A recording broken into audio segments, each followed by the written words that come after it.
Okay, so we wait a little while now for people to arrive.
Okay, I'm going to start it up now.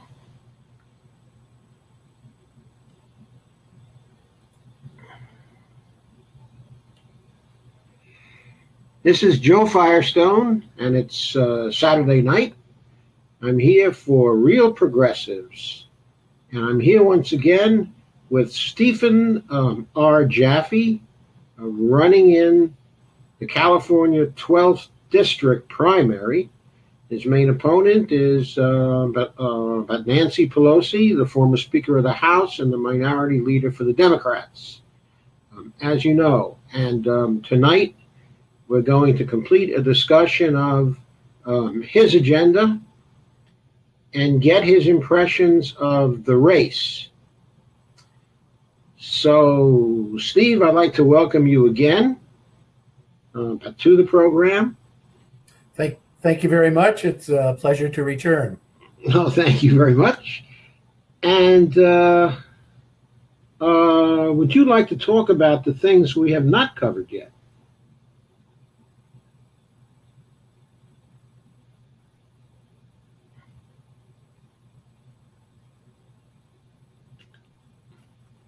Hello, Steve?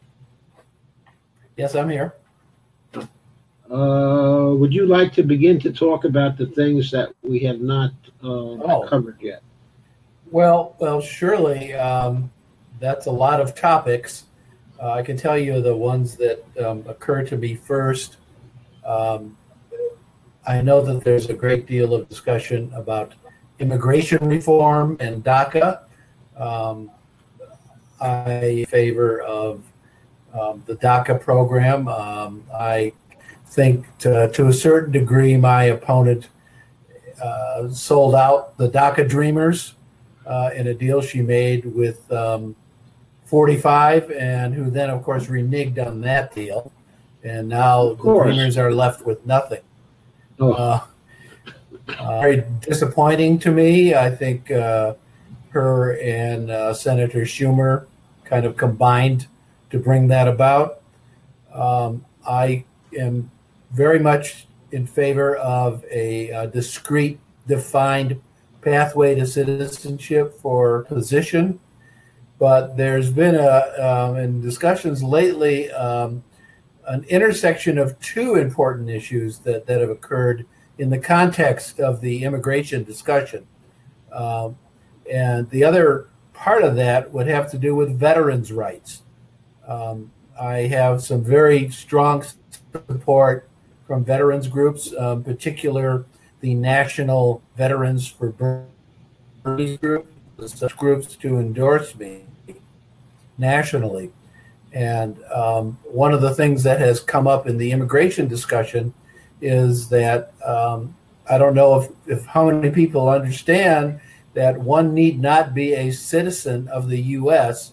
to serve in the U.S. military, that immigrants serve in the U.S. military and do so. And what's happened is that there are immigrants who serve in the U.S. military who complete their tour of duty successfully and are honorably discharged, and they are still not given citizenship.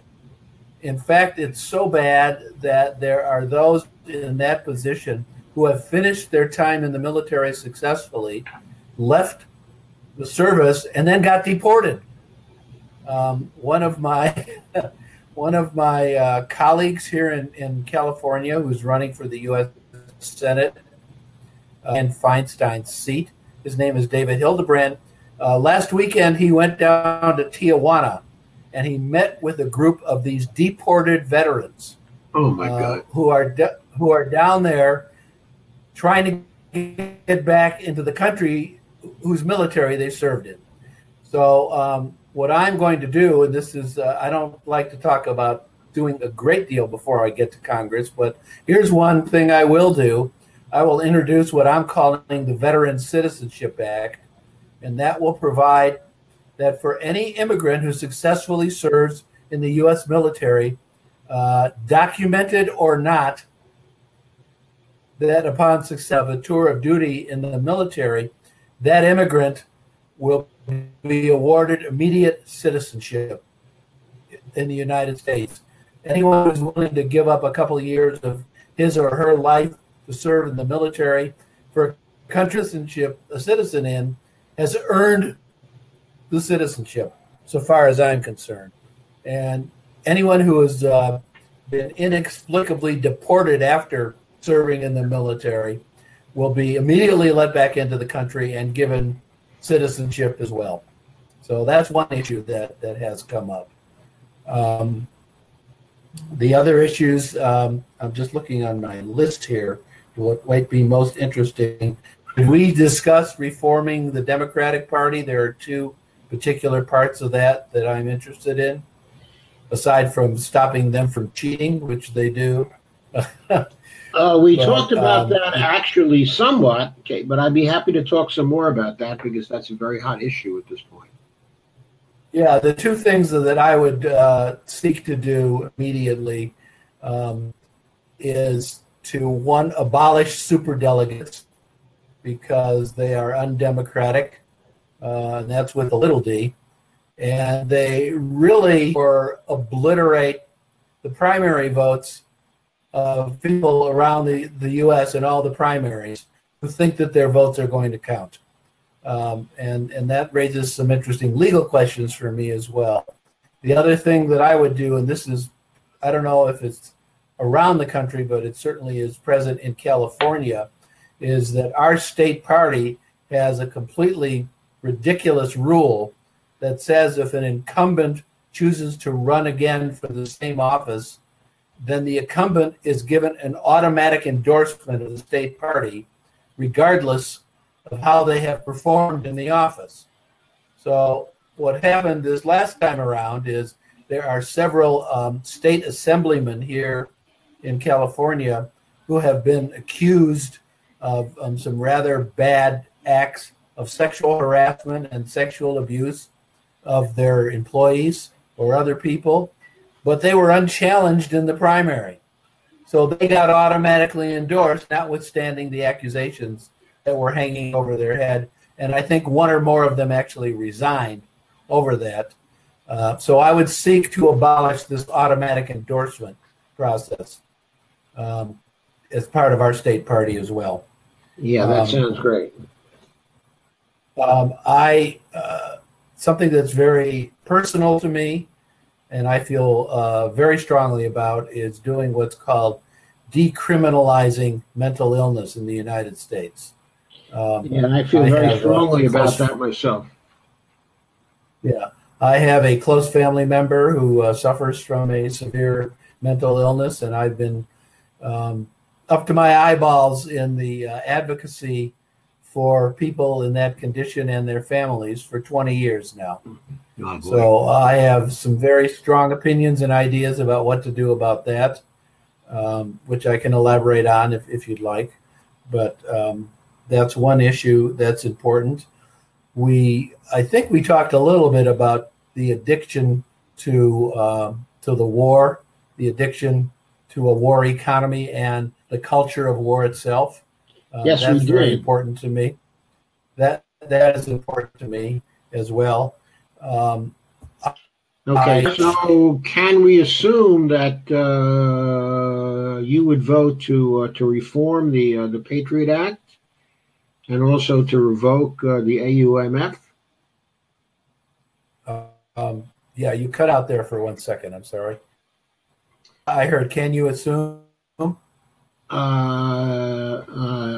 can I assume that you would vote to revoke the AUMF, okay, and to revise the Patriot Act so it no longer contains any violations of our civil liberties? There are a few remnants of the Patriot Act that I like, such as interagency cooperation, but there's most of it which is invasive and violates, as far as I'm concerned, the Fourth Amendment. Yes, NSA spying, yes, and I certainly would revoke those. My opponent recently voted to continue the warrantless NSA spying, yes, which I would not have done.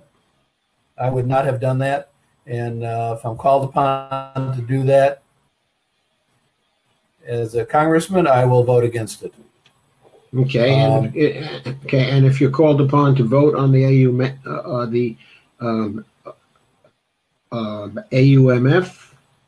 the authorization for the use of force, would you vote against that also, or actually vote for the revocation? One I think carves out to extract existing forces. Do I have the right one? I don't know. Your sound's a little wavy, so if you could say it again, it'd be good. I said I believe that is the one that carves out an exception for users to extract existing forces or else. I think that's what. That is the one that gives the authority to the executive branch to use military force where it likes in foreign lands. In other words, that was the whole basis for the intervention in Iraq, Afghanistan, and all the wars that we've engaged in since. Both the public interventions and the secret interventions. Yes, I think this all goes back to Vietnam, the Tonkin Resolution, and when the executive began to take over the war powers. I'd like to see Congress more involved. Obviously, that's what the Constitution anticipates. The power to declare war does reside with the Congress, but that power has not been aggressively sought or exercised in this but kind it's of actually over. More than that. It's that that Congress, through passing bills like the AUMF, have actually transferred the power over to the president. Well, I'm not sure that's constitutional, but I don't know if Congress constitutional. I think there are certain powers Congress has, which constitutionally they should not be able to transfer to anybody else. Yes, that's what is known to lawyers as non-delegable powers. Exactly. You cannot delegate. Yes, you cannot. That's a non-delegable power, and I think obviously there are circumstances where you need to act quickly in a short number of hours, but for anything that's going to be sustained or putting troops on the ground in like Iraq, I think that should have to be approved by the Congress. I think I would go so far as to say perhaps not even simply approved by Congress, but that there ought to be a declaration of war on something like that. Well, I think that's what I'm saying. The Okay. power to declare war, I think that's what I'm saying. Okay, so in general, you're for restraining the U.S. military adventures in foreign lands. Yes, and that I would think would shrink the $700 billion military budget, which the Congress just passed again. Unbelievable. It's well, and bloated not only. yeah, it's bloated and it's obscene. We make more weapons than we can use. We have to give them away to police departments and try to sell them to foreign governments because we can't use all the arms that we have built, that we are building. Right, but you're not for giving them away to police departments, are you? No, I'm gonna get them. That's where they're getting it. They're getting I know that's where they're getting military equipment. No police department, as far as I know, needs an armored personnel carrier. I completely agree, of course. But the question is, should the Congress revoke those arms and demilitarize the police? Cut the military. I mean, they should revoke the authorization for the overspending of funds to build that many weapons. I think we're saying the same thing two different ways. Well, you know what I'm actually saying, and this is the first time I've thought of it, so I don't know how practical it is. But it seems to me it would be a good thing if the federal government were to call for the return, of those arms and the destruction, of those arms, so that in our local areas we get back to policing rather than fighting wars against the civilian population. Well, that's an interesting concept. I don't know that you're going to get a lot of local police support for destruction of existing equipment that they have. I think where you start is stop giving it to them or selling it to them. I'm sure that's true. And the stuff will obviously over time it will diminish by attrition.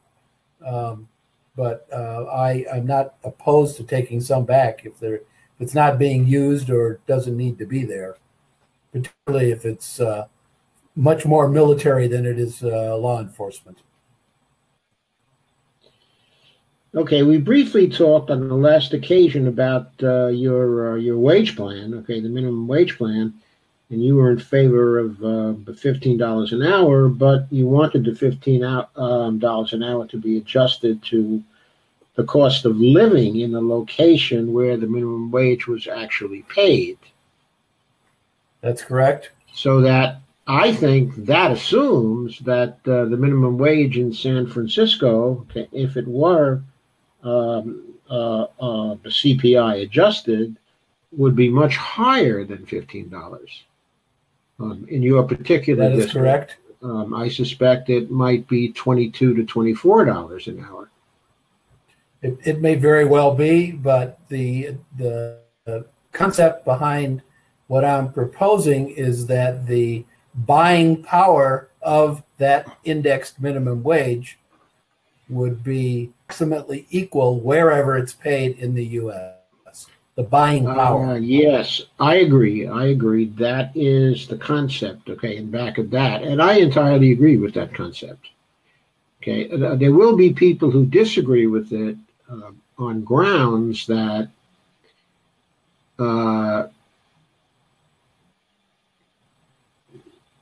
on the face of it, it's not an equal payment, across the areas, and also that there might be a policy interest, in getting people to relocate from the urban areas in order to disperse the population more broadly.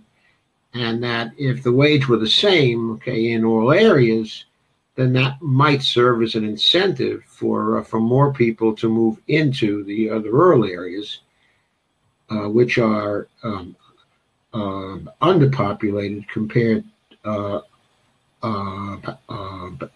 to San Francisco or New York or the major centers in this country. So I guess that's the counter argument. I don't actually myself agree with the counter argument, but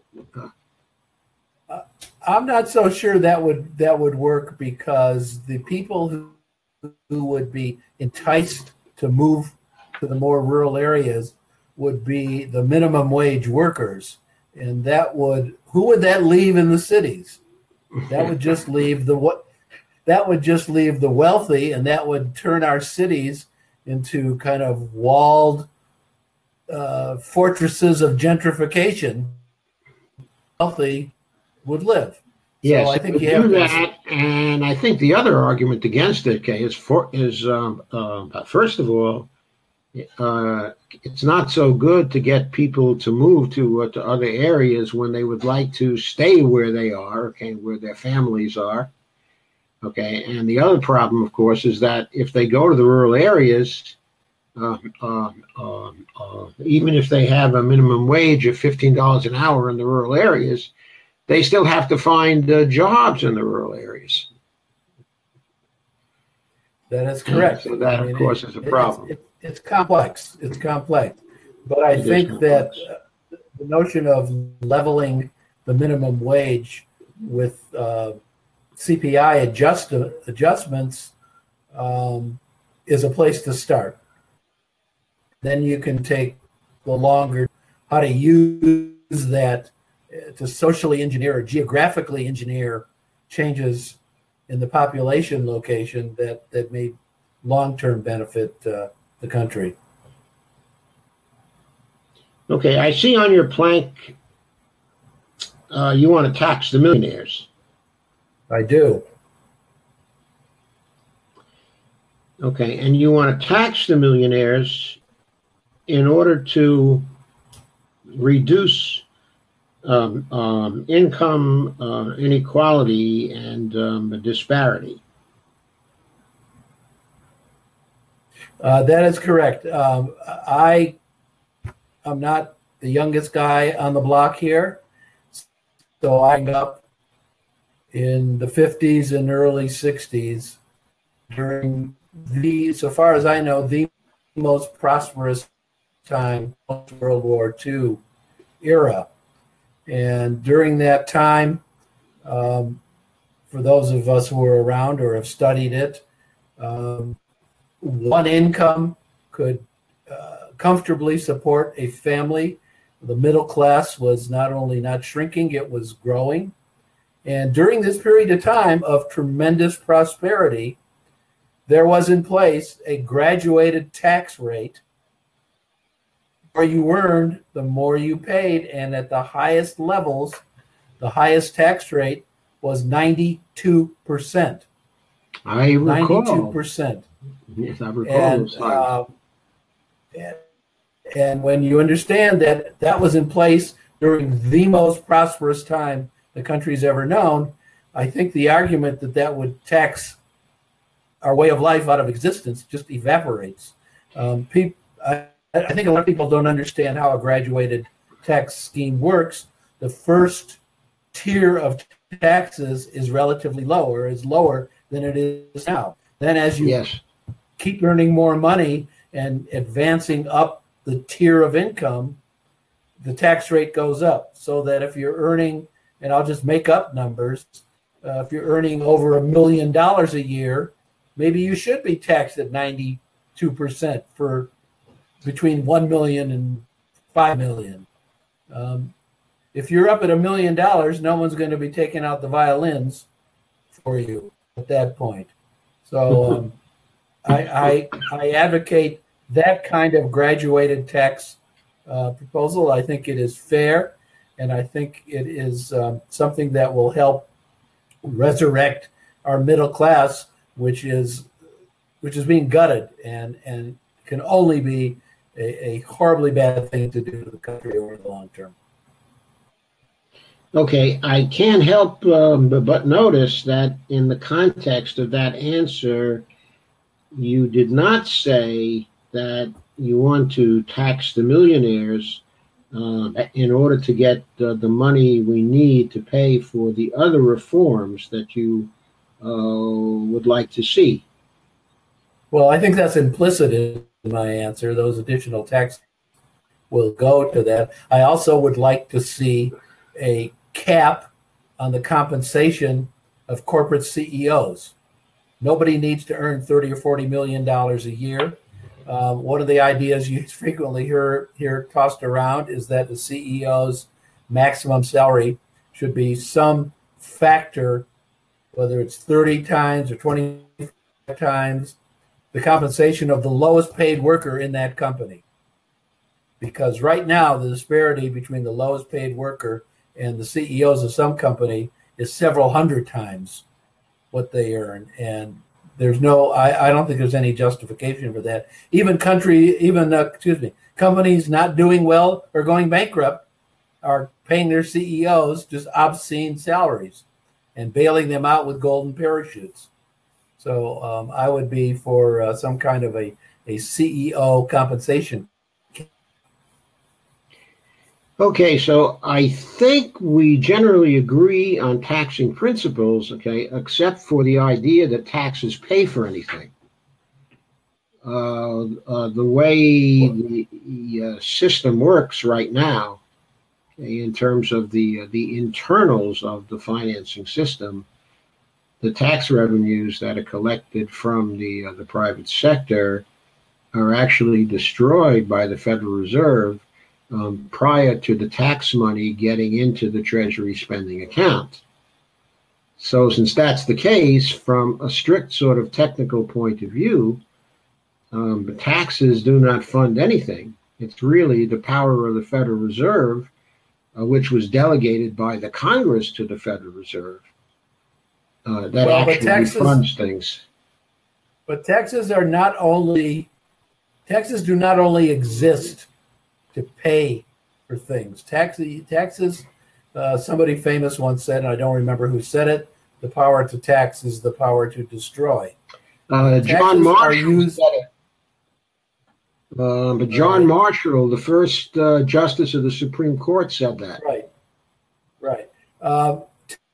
Taxes can be used to social policy, and our discussion about CEOs and the wealth disparity, I think, is one legitimate use of taxes to send the message out that we are not an oligarchy and we are not going to turn ourselves into one, that we want economic equity to be present in the U.S. And taxes are one way to send that message. I think we generally agree that there are all kinds of purposes for taxation. Okay, and we also look at the need for taxation to drain money out of the private sector. In other words, there is an inflation control function for taxes, which is extremely important. And taxes also are extremely important in order to maintain the value of the currency. Okay? In other words, one big reason why people need to have the currency of the United States and cannot simply switch over, let's say, to Bitcoin, okay, or something like that, is because they need federal currency to pay their taxes, okay, or their banks need to have the proper reserves in order to pay taxes on behalf of the people who send the Treasury Department their checks to pay for taxes.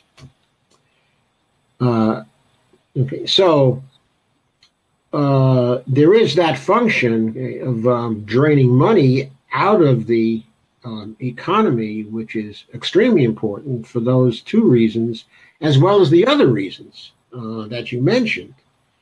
So those functions are very important, and everything you said about good reasons for taxing is true. But saying that the taxes are for funding is not strictly true, because strictly they do not fund. And in our last discussion, okay, it was on that basis that I asked you to look at overt but congressional financing as a method for funding. And the advantage, okay, of such a method would be to decouple, to end the pay-go system, which is constantly used by the rightists to stop economic legislation, which progressives would like to see. It's always about, are we increasing the debt? Okay, it's always about, we have to be neutral with respect to the deficit here, because if we're not deficit neutral, we're going to run up the debt. And we can't afford that because we can't afford to pay the debt, which of course is a big myth, but it's a huge political problem, which surfaces, resurfaces, goes away for a little while, comes back again. Now, right now, it's kind of at an ebb as an issue, simply because the Republicans have abandoned fiscal conservatism, except when it comes to things which the Democrats like. So, of course, it's easy to point out the hypocrisy right now, and it's easy for the Democrats to run some deficits themselves right now, if they want to, just by pointing the finger at the Republicans who previously did it. Okay, but as long as the debt is there, as long as it remains, the debt, but terrorism industry will be trumpeting how damaging the debt is and how it's going to ruin the lives of our grandchildren, and our children, and how we have to get rid of the debt by running surpluses, or at least by reducing the debt to GDP ratio. And then that, of course, leads to austerity budgeting. So the reason why I brought up OCF to you last time was to give you a way out of that, and to answer the how are you going to pay for it question, which the conservatives are going to level at you at some point. But even before that, you're certain to get it from Nancy Pelosi. She is certain to direct that at you, and certain to talk about the pay-go system and her role in establishing the system and continuing to apply it over time. And she will say that the pay-go system is the heart of being fiscally responsible, whereas the real heart of being fiscally responsible is to spend for the public purpose. It's about Congress spending on the right things that are going to benefit people and that are going to be good for the country. It's not about reaching some imaginary debt to GDP ratio. Well, I guess it's not imaginary, but it's abstract. And by itself, it doesn't mean anything to people. All it does is to construct a political issue which is not in itself of financial significance, but is very important in the rough and tumble, of politics in D.C. So the question I'm asking is, will you avoid reinforcing the taxes fund spending theme and work to include the OCF language in all appropriations bills and CR bills as your answer to the how you're going to pay for it question? The first of me is that it is a myth that running a government is anywhere comparable or should be compared to running a business. Right, or to running a household. A household or a business. Both a business and a household have constrictions on the amount they can spend, and that constriction is clearly governed by how much they have to spend or take in. You can't spend If you're a household or a business, you cannot spend money that does not exist. You can borrow eventually. That house of cards, unless there's a way to pay it back, is going to come down. So that's the first observation that I would make. That the congressional, what is the overt congressional funding? Is that what it is? Yes. It's overt congressional financing. Financing. I knew the F there. Yeah. Right. It's an intriguing idea to me. I have to process it a little more, but it's certainly not something that I'm going to discard or reject out of hand. I think that historically, it's been implied in the legislation. Anytime there is legislation that Congress mandates the money be spent, and that results in deficit spending, that really is kind of an implicit overt congressional financing, is it not? It's kind of implicit, but of course the Treasury Department has to, to do the deficit spending. It also often has to navigate its way over the barrier of the debt limit. In other words, the administration has to do that. Yes. And then you have the fights in Congress, and you have the government shutdowns involved in trying to make a deal to raise the debt limit, which always results in the progressive side losing something in the discretionary spending area. That's been going on for years now. Do you believe there should be a debt limit at all? No, I do not believe there should be a debt limit at all. Okay, and one easy way past the debt ceiling is that if you get a majority in Congress for it, the debt ceiling law could simply be repealed. But the reason why I don't believe that is because Congress has control of the purse strings through the appropriations Congress makes. So if Congress appropriates deficit spending and mandates the Treasury to do the deficit spending, it doesn't make any sense to put further barriers in front of the Treasury so that it cannot do its constitutional duty to spend what Congress has said, has ordered it to spend. That makes no sense to me. Right, but I think what I hear you. So I don't think we should have a debt ceiling. Okay, but apart from that, if we took the debt ceiling away, it would still leave the debt issue on the table in terms of as a political issue. It would still leave the arguments over the size of the debt and the threat to our grandchildren when there's no threat from it at all.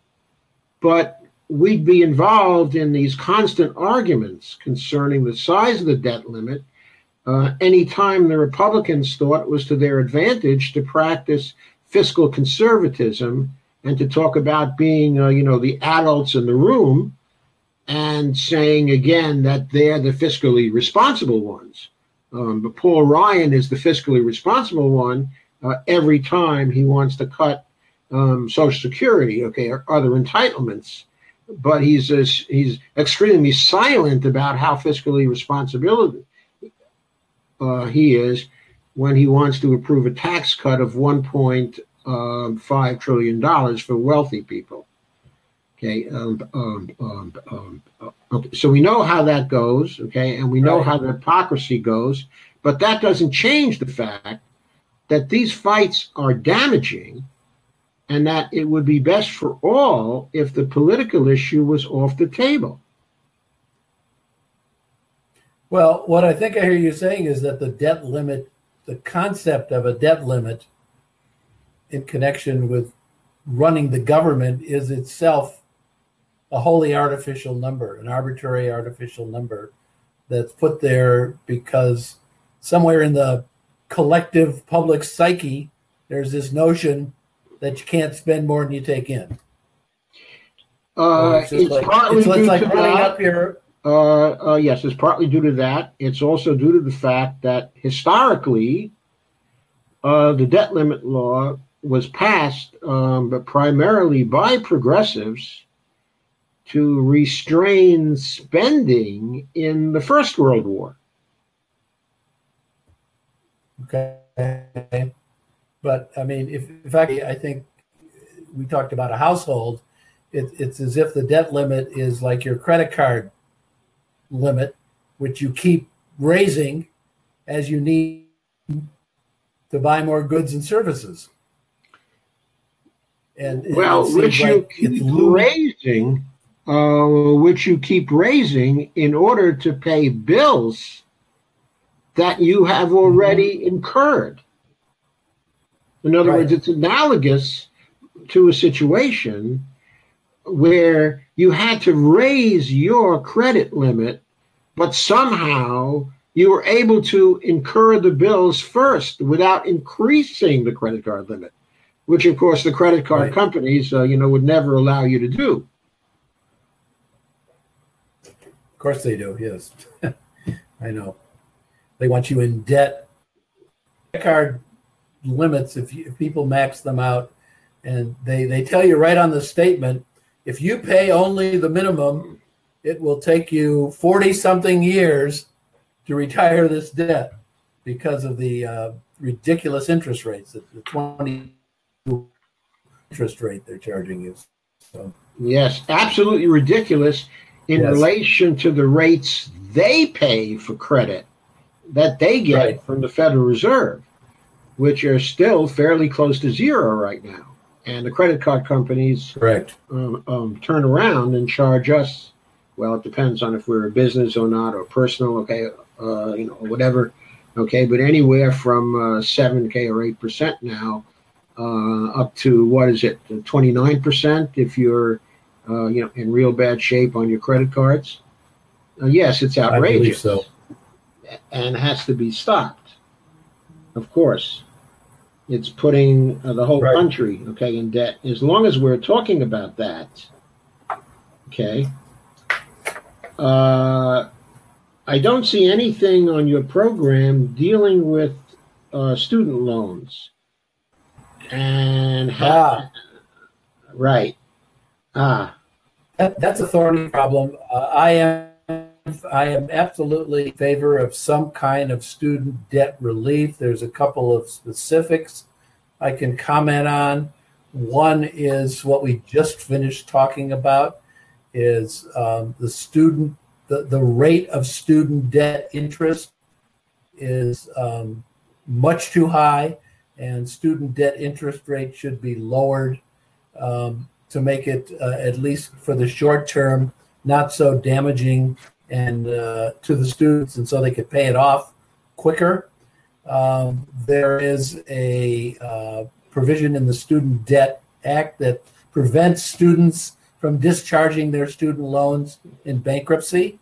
I don't think it should be wholesale obliterated, but I think there are circumstances under which discharge bankruptcy might be fair and needs.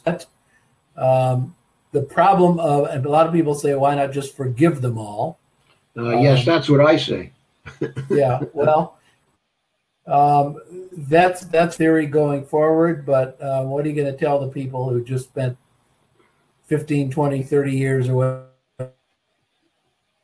whatever student debts about why, what I have thought about proposing is some kind of, remember I mentioned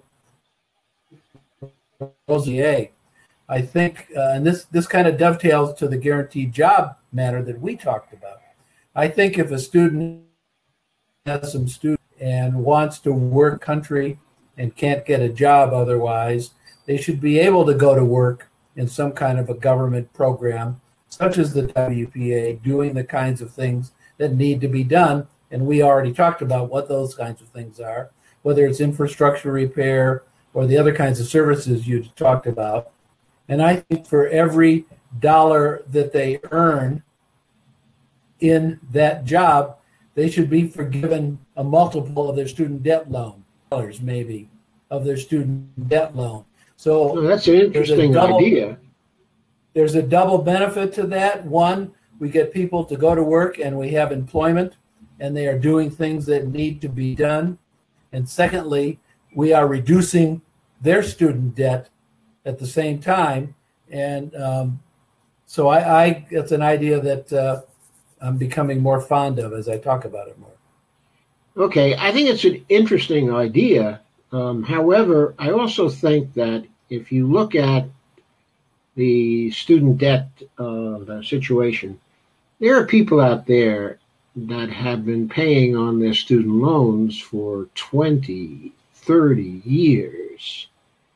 They have paid and paid and paid and more than paid any reasonable debt all through a period of time where the banks have basically been running things in Washington and have been sucking them dry. Also now, 80% of the student debt, okay, is owned by the federal government. Yes, Department of Education. Right, okay, by the Department of Education. And the federal government, of course, the way in which the federal government is different from a household, okay, and from an organization, is that the federal government creates its own money. The Treasury Department creates the coins, and the Federal Reserve issues the dollars after the Treasury Department actually prints them. Okay, and then finally, the Federal Reserve creates the reserves, the additions to account balances under conditions specified by the Congress for it to actually do so. So there's no private money involved, okay, in any of this directly, okay, and therefore it would not hurt the federal government at all to completely forgive the debts, the 80% of the debts that they own, the government owns. Okay, but the other point about this also is, yes, the people who have paid off their loans over a long period of time are going to feel aggrieved by this. Okay, and I know that, but justifiably so. Right, but it would be far better to take the burden off the people who have the loans now, start there, and then have a program for compensating people who earlier paid too much because of the nature of the system. In other words, there might be compensation for them, okay, in order to take some of the feelings of the grievances away. Okay, but also there was a study recently done by the Levy Institute, okay, and the Sanders Institute, by collaborating again. Okay, the senior author was Scott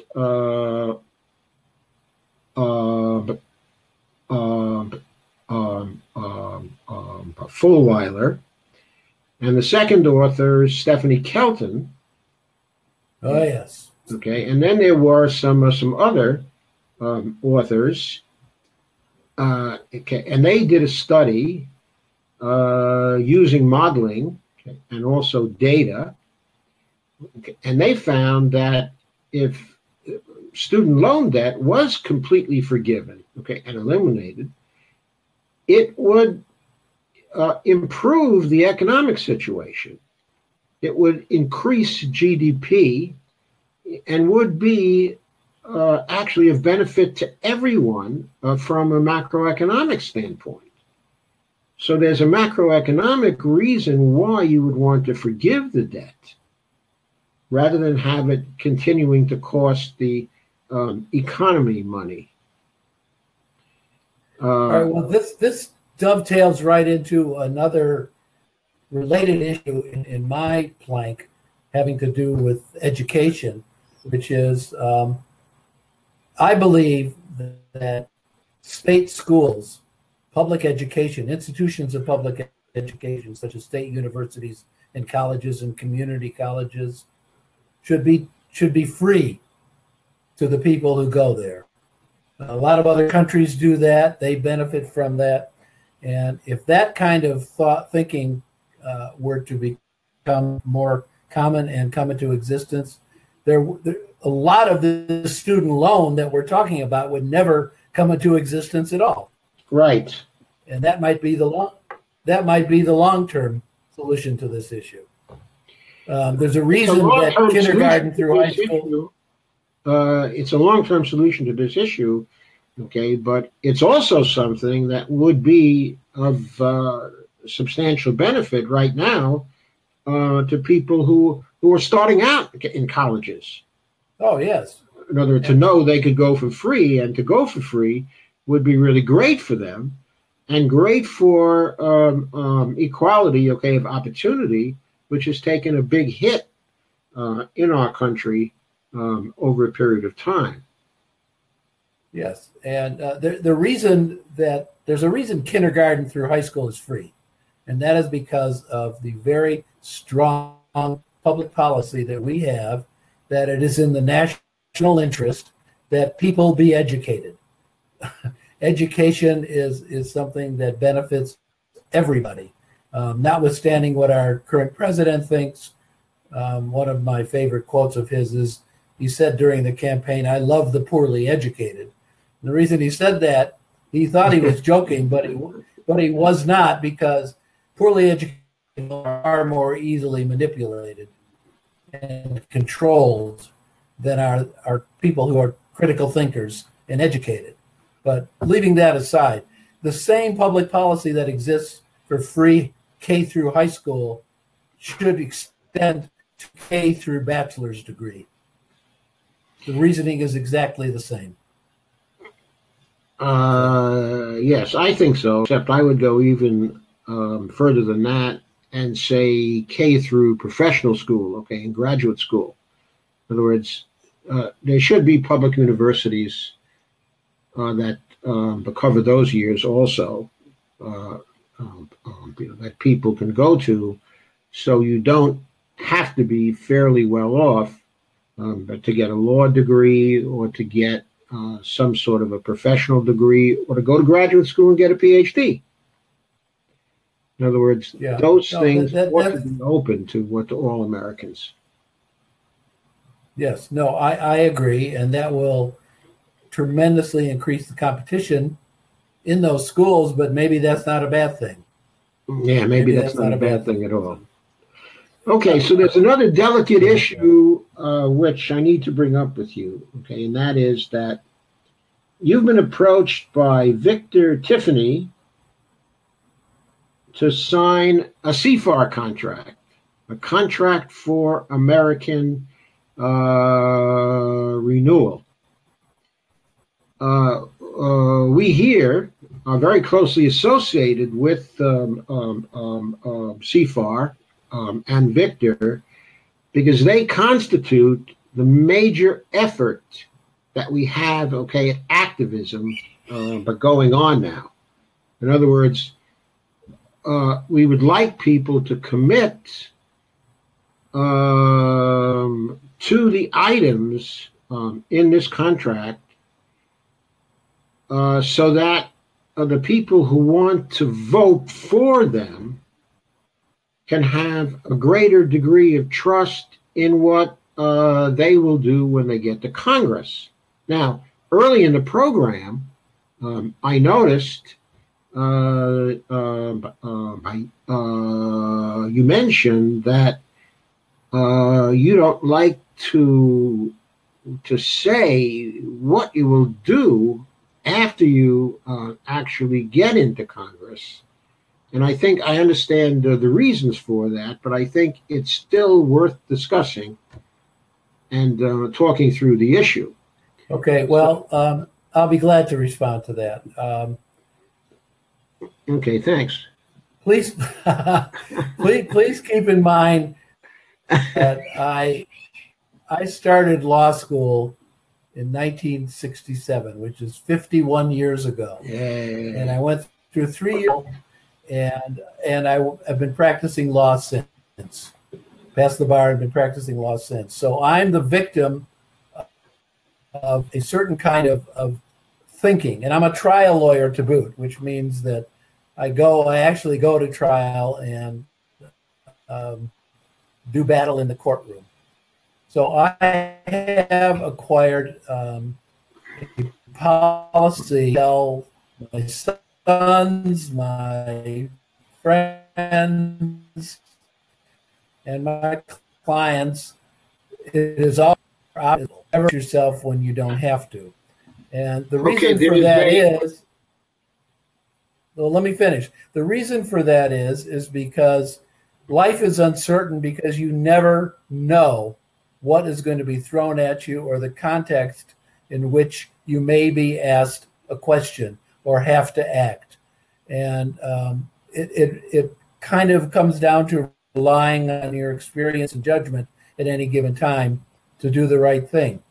My issue with the CFAR contract, and there's only two. One is the notion that I think there was a resignation. Is that the one that's got the resignation in it? Yes. Yes. I'm not comfortable with that, because that's a fertile ground for immediate. I mean, I could be in office 2 days and somebody out there in the universe could say, well, this guy Jaffe has breached the CFAR agreement, so let's go get him and make him resign. And that's not something that I really want to engage in right away. And I'm not sure constitutionally that a congressman, a person elected to the Congress, whether it's Senate or House, can contract to resign. I'm not sure that's okay. The other more practical issue I have is, if suppose I got in there and I did breach it, I changed my mind on something, which I want to reserve the right to do. What is the remedy? What is the remedy that, who's the contract with? Who is the party on the other side of this contract? And if I breach, what is their remedy? Are they going to sue me for breach of contract? What are their damages? How are their damages measured? Can you compel me to resign? It raises all kinds of troublesome legal questions in my mind. And it has nothing to do with my present position on any of the issues that are set forth in there. Because as I recall, I think I agreed with either all or most of them. That's not the issue. The issue is the more legal ones that I've just brought up now. Okay, and I completely understand that. Okay, because I'm someone who very often deals in contracts. Okay, or in the past, I have. Mm-hmm. And I'm very aware of the problems involved in first of all, signing, an unconscionable contract, and also the problems that are there in knowingly signing a contract that is an unenforceable contract. Yeah, and there's another issue. Say one is not supposed to do that. Okay. And what's the consideration? I know what the other side's getting. It's getting a promise for me to resign. What am I getting from them by doing this? What is the consideration? Well, what you're getting from them is an endorsement. Okay. It's not a sure endorsement. Okay. In other words, if someone else in your district was to also sign the CFAR contract, okay, then they would be also supported by CFAR. Right. Okay, but in your particular race, you'd be the only one who would be signing CFAR. And so you would then have an endorsement, but from the group that is signing the contract with you. Okay, but that group, okay, ourselves in a sense, okay, because it's our activism group, thinks of the contract as a contract between you and the voters. In other words, you asserting that you will do something when you get into Congress, okay, and but promising that to the voters in return for their support. And there's an element in CFAR also where voters can go to the website and on their end sign a contract saying that they will support CFAR candidates. Okay. So there is something of a commitment from the voters on the other side. Okay, but these are in a sense the legalities, okay, of what is going on here. What obviously is going on as a reality is that in the recent past, we have an epidemic, okay, of politicians promising things or saying things or claiming to be for particular positions and then getting into office and doing something completely different. Well, that's what elections are for, and that's why the House of Representatives has to run for re-election every 2 years, which means they're always running for re-election. Right. But what the contract is for, in a sense, is to get people to state in a relatively specific way what they favor at the time of going into the contract, so the voters can clearly evaluate whether they have voted in a different way afterwards. We live in a time where essentially politicians are debating what the meaning of is, as you well know. Okay, and with that kind of sophistry going on, the general reaction, okay, of voters is, we can't trust anything that our politicians are saying to us. Well, I have no issues going on the record about where I stand on any particular bill or issue. I have no problem with that whatsoever, and I have no problem being held accountable for what I have said compared to what I do. I don't have any issues with that. Okay, so if you look at CFAR as an exercise, okay, in doing that,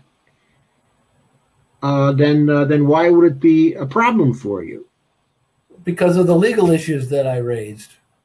I have problems with that. I don't want to contract away my office. I don't think I can. And I don't want some less than rational would-be constituent filing a lawsuit in some federal district court and serving me with a summons saying I'm suing you for breach of the CFAR contract, because I like to think I'll have more important things to do than defend frivolous lawsuits. Okay, so in Victor's case, he's already received advice from lawyers who think in the manner that you think, okay, and who assure him that the CFAR contract is only metaphorically a contract in a political sense. Oh, that's great. Well, I'd like to hear from those lawyers and have them sign an indemnity agreement so that if anything bad happens to me, they can indemnify me. I mean, if they're that confident in their opinion. Okay. What I'm wondering is there room for further discussion between yourself and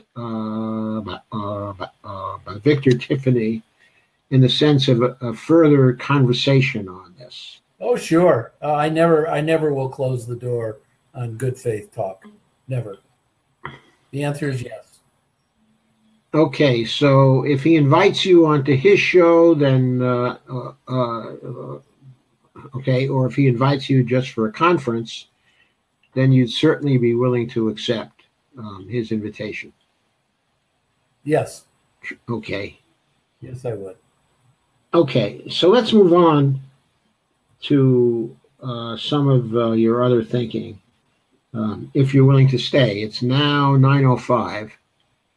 And Well, I can do another 15 or 20 minutes is fine. That's fine. Okay, great.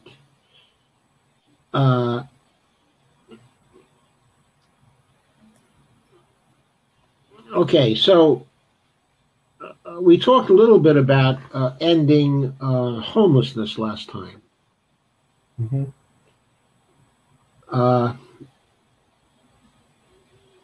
Okay, but I wasn't sure of your ideas on that. What I see on your website was that if we had a Medicare for All plan actually passed, that would be a really good way of addressing homelessness because of the intersectionality of the two issues. Yes, it is not a magic wand. Healthcare is only one component of the causes of homelessness. There are economic and social causes as well as health causes. My thoughts on homelessness, I guess I have two things that have been running through my mind recently. One is that I'm going to speak about San Francisco because it's the city I know obviously better. This may or may not be true of other cities with the same problem. It is my opinion, and this is somewhat blasphemous here in the very politically correct city of San Francisco, that with a budget of somewhere between $250 and $300 billion, I'm sorry, $1 million. That's 250 to $300 million that is allocated completely to the homelessness program here in San Francisco. Yeah, we have a homelessness czar who gets $250,000 a year. Yeah, there's a great deal of money being thrown at what people call the homelessness problem, and nothing happens. There is no solution. There's no visible progress. So what has occurred to me is that homelessness has become so institutionalized into San Francisco's culture, institutionalized into its economic systems, where so many people make their living trying to solve homelessness, that the city and the population have come to have a stake in the continuation of the problem. Mm. And that's blasphemous, because anybody in City Hall would say, oh my God, of course not, we want it all gone. But I don't think they do. Because with $250 million every year being dished out, you could put every single homeless person into shelter, treat them medically, and take care of them with the same dollars. So it's not about money. It's about the homeless advocates fighting. There's people called homeless advocates who fight very hard for what they call homeless rights. And this touches very much on the mental health issue that we talked about earlier. Yeah. I have a very strong opinion that does a person have the right to refuse medication, a mentally ill person? Yes, they do have that right. But to exercise a right, one must be competent to do it. And a person who is severely or floridly mentally ill is not competent to exercise or invoke a right. The same way a minor can't sign a contract or a person suffering from Alzheimer's can't sign a contract. They're not competent to contract. Yes. A very seriously mentally ill person is not competent to make an intelligent choice to refuse medication. So you've got this dichotomy between homeless advocates who don't want them to be medicated and other people. There's a guy with my last name who's absolutely no relation to me called DJ Jaffe who wrote a new book. I didn't even know he existed till about a year ago. He wrote a new book called Insane Consequences, where he says we have to stop thinking about being mental health advocates and start being advocates for the seriously mentally ill. Yes, and stop sugarcoating everything. So I think the problems, if you go ask a homeless person here in San Francisco, why don't you go to the shelter? And, here's the shelter. You will hear, look, I live in a community. It may not be your kind of community, but we've got a dozen tents in this little encampment, and I don't want to leave my friends. Yep. And when I go into this shelter, they treat me badly. They demean me. And by the way, I have a pet dog, which they won't let in, and I'm not going to leave my home, which is my tent and my community and my friends, to go somewhere where I'm going to be treated badly, separated from my pet, who I may never see again. Right. Okay. It's a very complicated problem. Okay. And we have to find, it's a long-winded way of saying, we have to find where this is so institutionalized and deep-rooted and get rid of that and then start working on the solutions. Okay, but to back up a little bit on this. Yes. You've already said that it would greatly help this problem if we had a single-payer healthcare system. 100% of the homeless people out there are never going to pay a medical bill. They are going to wait until they're so sick that they're taken to general and they're on Medicaid or whatever the federal or state or local system is. They're never going to pay in medical bills, and nobody is homeless is thinking, gee, should I go to the hospital so I don't have to pay a bill? They are judgment proof. They will never have to worry about being sued. So it's not. But you've also said that right. But you've also said that one way in which a single payer would help the situation, okay, is by preventing people from becoming homeless in the first place. Yes, that's true. But that, like everything else, is very complicated. The main causes of homelessness in San Francisco, or one of the main causes, is evictions. It's the gentrification. People are being evicted from their homes and they literally have nowhere to go. People aren't coming to San Francisco, hey, let's go to San Francisco and be homeless. These are people, a large percentage of the people we are finding out who are on the streets of San Francisco are people who formerly had housing and lost it. They were evicted. And they lost it due to eviction and not due to non-payment of. That's right. They are living bills. They're living in rent-controlled or SROs where they can afford to stay there. But the landlord decides, I don't like this business I'm in anymore. I need to get these people out, tear it down, put up luxury condominiums, and then rake in the money. And that is now I'm talking about the heart of the controversy here in the city. It's called the Ellis Act and the Costa-Hawkins Act. One's rent control, and one gives the landlord the right to actually evict a rent-controlled tenant if the landlord wants to move his own family in or wants to go out of the landlord business. And those are abused laws, and that's how they're getting thrown out. Okay, well, that's really very interesting, I think. Yes. But to go further with the intersectionality, okay, of this, it seems to me that there's another area where a federal job guarantee would really help things, because if that existed, and given your cost of living adjustment plan, okay, which would be applied in that program as well, then people who are living in apartment housing would have a greater amount of income, and there might be fewer of them thrown out of their homes as a result. They'd be able to withstand some of the increases. True?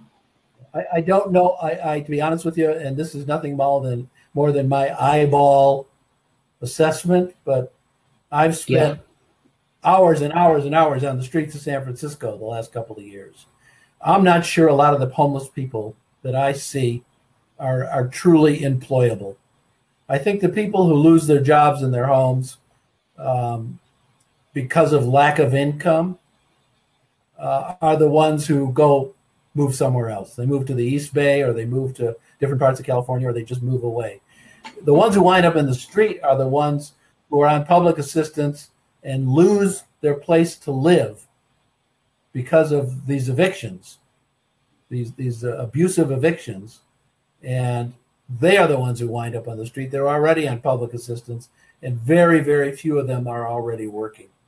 So that relates to your issue of protect cities from gentrification. Yes, it does. It's the motive behind all these evictions is gentrification. They're sitting on a lot that's got a rent-controlled building in it because it was built before '79. So the landlord says to himself, "Boy, if I didn't have to put up with these rent controllers, I could make $5 million in the space of a year or two by tearing down the building, throwing up 24 condominium units, and selling them for between $1 and $2 million each, which is what they cost." So you say we must take federal action to protect and expand the affordable family housing. Absolutely. And there's different ways to do that. Homelessness and housing are, to be candid with you, highly local issues. They're not issues on the first tier of federal kinds of legislation. They're unique to the locality where they are. Obviously, for homelessness, these people are on the ground in the city, and housing is also highly local in nature and highly local government controlled. Zoning, for example, the feds don't do zoning. Yes, I know. There's a bill pending now in the state legislature. You're going to hear another short speech here by a guy who was elected to the state Senate. He wants to increase the density of development along transportation corridors throughout the state and take over from the cities their power to control what kinds of buildings and zoning they have along these high density corridors. Well, we've got so much public transportation in San Francisco. He's talking about 90% of the city of San Francisco along public transportation corridors. And this guy is in the pocket of real estate developers. And this is back to the gentrification issue. All these issues intersect, as you're now seeing. Homelessness, housing, and gentrification I agree, they do intersect. Are all different parts of the same pie, if you would. Different slices in the same pie. And that is easily the most controversial bill pending in the state legislature right now. I think it's 587 or 857. I may have the numbers inverted. And the name of I don't mind saying the guy's name, Senator Scott Wiener is the name of the guy. I'll leave that where it is. Okay. Okay, so that I mean, you could do a whole show on that one bill. I'm sure I could do a whole show on that one bill. Yeah.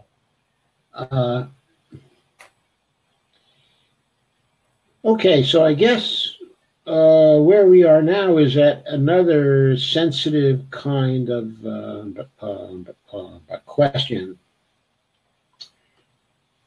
You might get into Congress and run into a difficult kind of context where you would be able to pass a single payer bill, where you could get a sufficient number of single payer votes to pass a single payer bill, but only if you did not vote to increase taxes. Okay. In other words, you might have a situation where people would vote for single payer, but would not attach any taxes to that bill. Mm-hmm. In that situation, would you still vote for single payer? Well, that's kind of a trick question. Let me tell you what I think. Let's take a hypothetical business, the XYZ widget company. So XYZ widget company has 100 employees, and it's paying, I'll say, $20,000 to $30,000 a month right now under our present healthcare system in health insurance premiums to cover its employees. Yes. From the CEO down to the bottom guy, okay? 20 to 30 grand. I pass single payer and I say, look, Mr. CEO, Mr. XYZ, or whatever your name is, with single payer, your health insurance premium is going away. You will have no health insurance premium. But to pay for single payer, we're going to impose an employment tax on you that's $10,000 a month. Okay? Not an income tax, an employment tax. Call it whatever you want. Medical tax of some kind, medical healthcare tax. Similar to what I pay to Medicare right now to help run its program.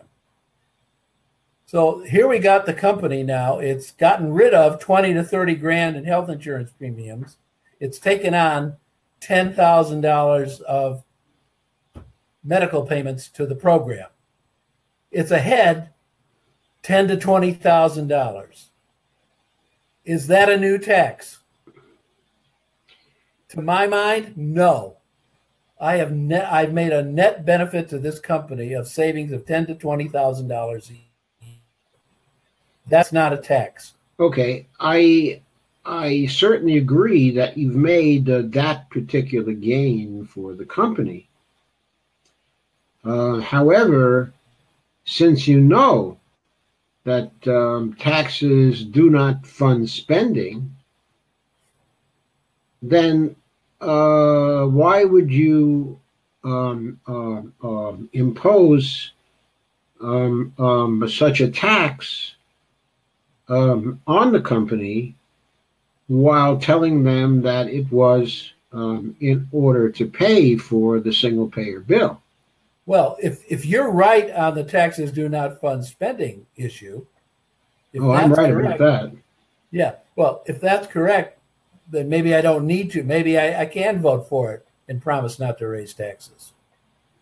If you're right, because it'll have no consequence to whether the program's going to go in and work.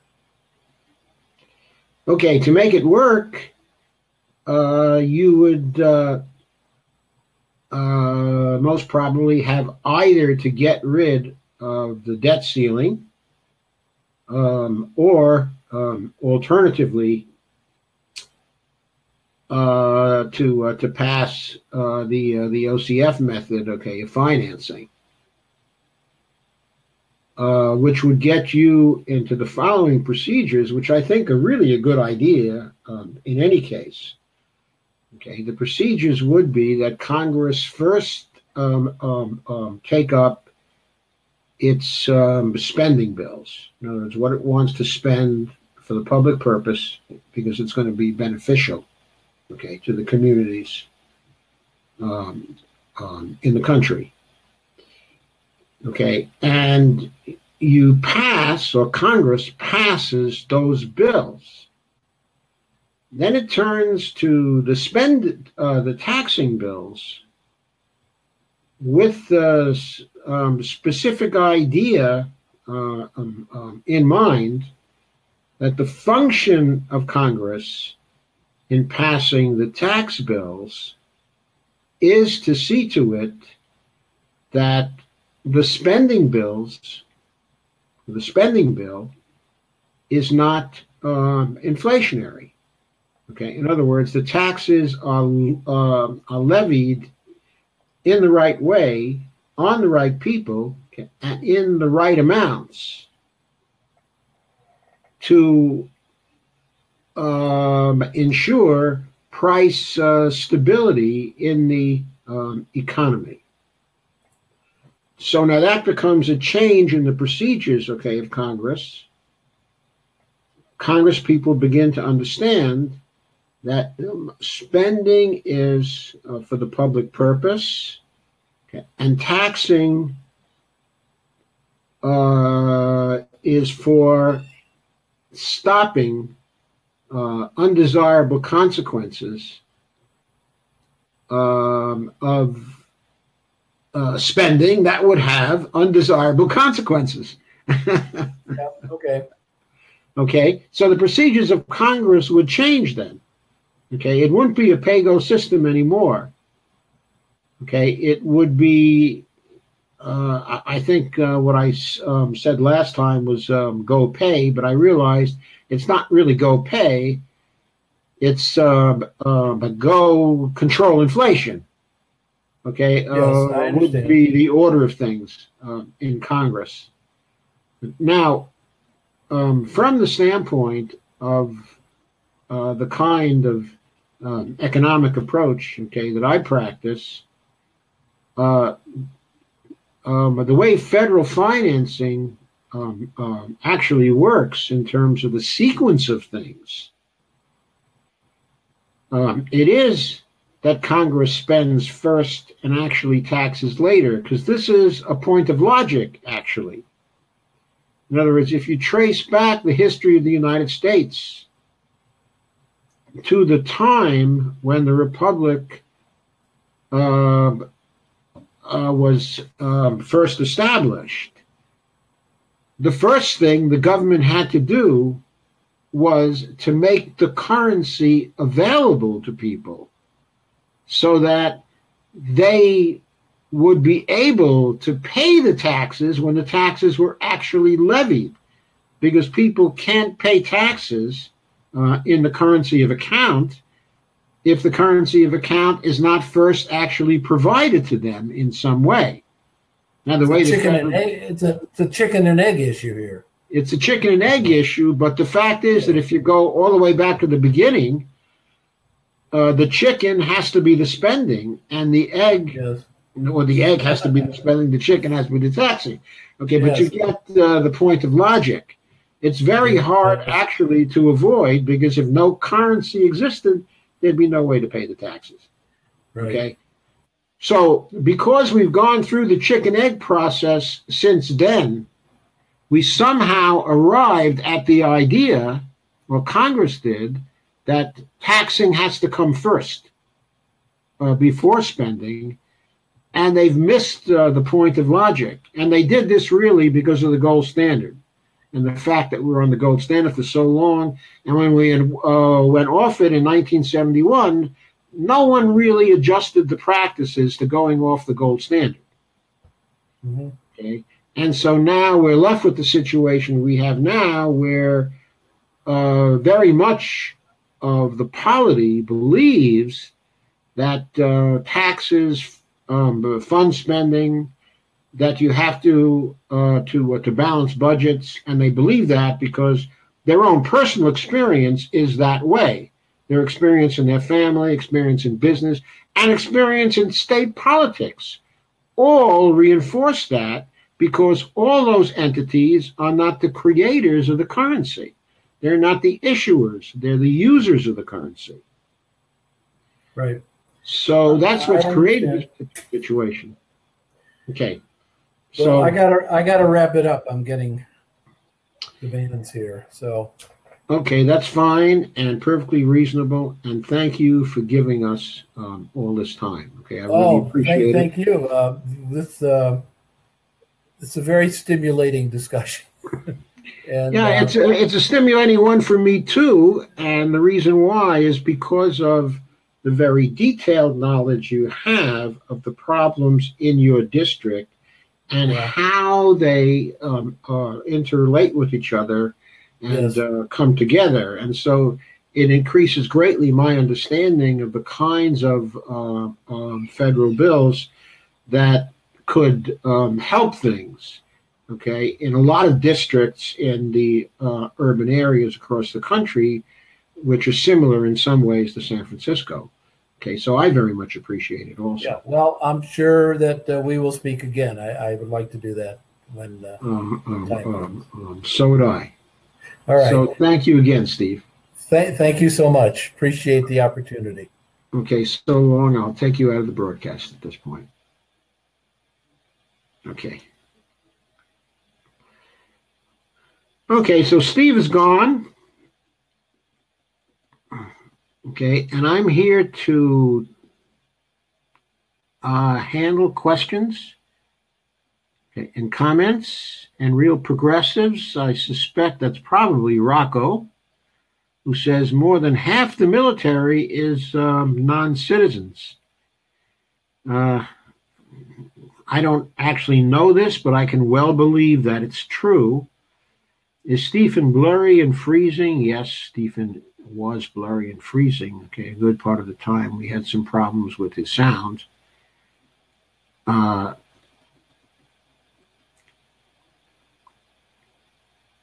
Russell says, the good evening. I'm seeing comments, I think, from the beginning. Jeff Ginter says he has more reading to do. I was quite impressed with the way Steve actually approaches problems. That he's a careful thinker. He looks, at all sides. He considers many positions. I think he'll be very good as a legislator, and that he is, I don't know whether he accepts the idea that taxes do not fund spending yet, or whether he completely accepts the idea that it's possible for the government to directly create what it needs to spend when that is the best thing to do from a political point of view. Yes, he does approach things like a lawyer, but after all, he's going to be a legislator. So some of our best people in that area have been lawyers over the years. It's good to note, in this case, that he hasn't been a corporate lawyer. He's been a public service lawyer for his whole career.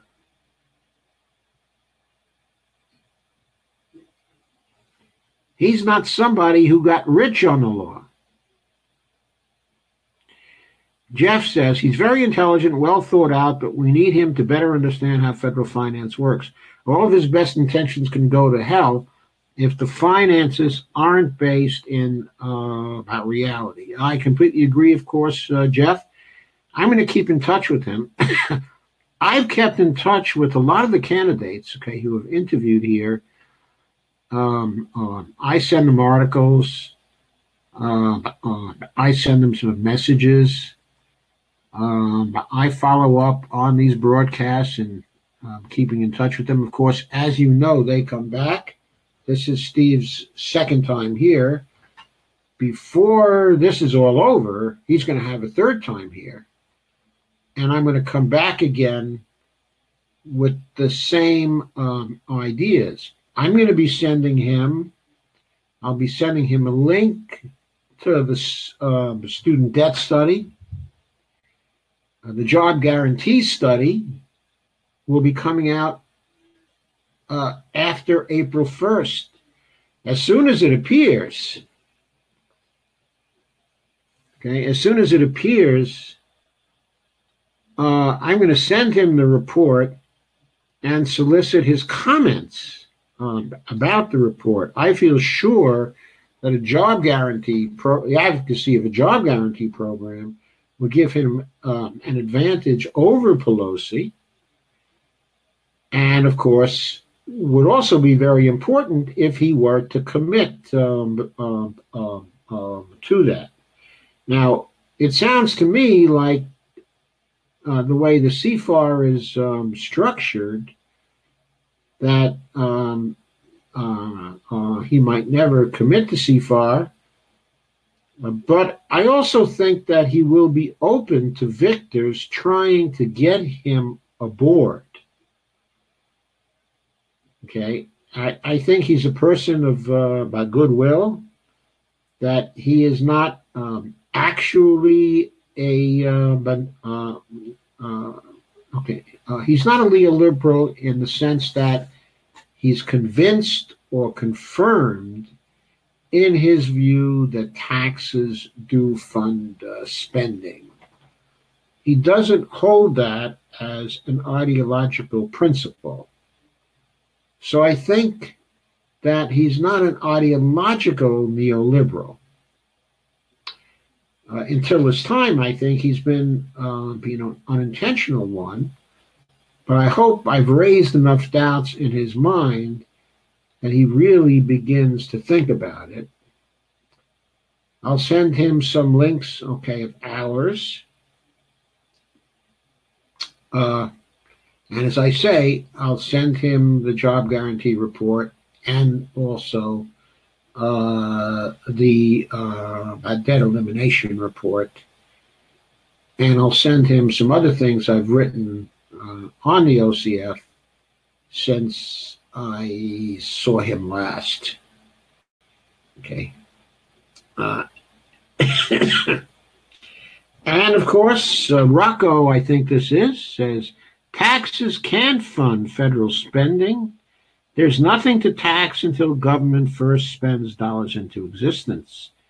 You can't start a game of monopoly by collecting rents. Money must be issued first. Simple logic. I think he does understand that. I think he did grasp that point of logic, actually, quite easily. And I think he subscribes to it. But of course, the hole in it right now is that right now the government can tax first before it spends, or would seem to be able to tax first actually before it spends, because the tax money is out there to grab, because much tax money has already been placed in the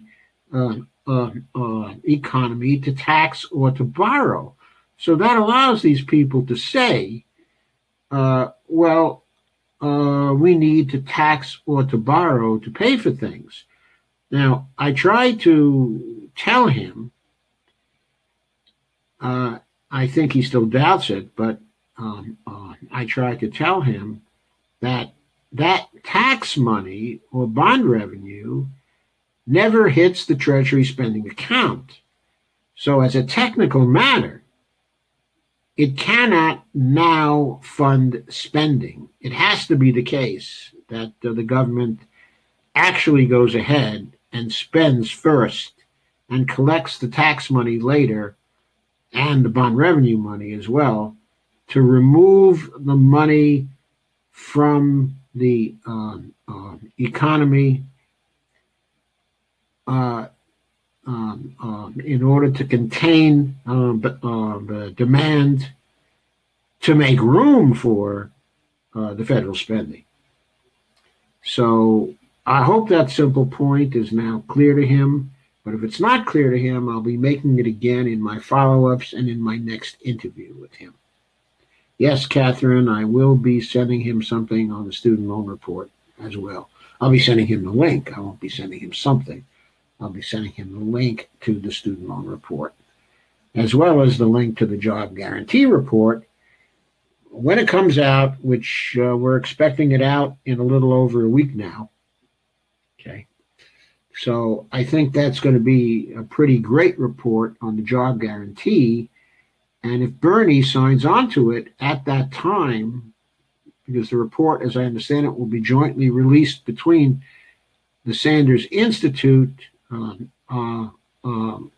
the Levy Center, that when Sanders then announces his support of the job guarantee, I think that will have a stampede effect on those candidates who are running as Bernie-crats. And we've met quite a few of them here, quite a few Bernie-crats. And there are some of them that were already for a job guarantee, but there were others who were not getting into the job guarantee business. Even someone like Justin Santopietro, who understands the importance of the job guarantee, didn't think that he could run on it in his district. Hopefully, his mind will be changed when the report hits the street, and if Sanders announces his support for the job guarantee. So I'm very hopeful that will happen at the beginning of next month.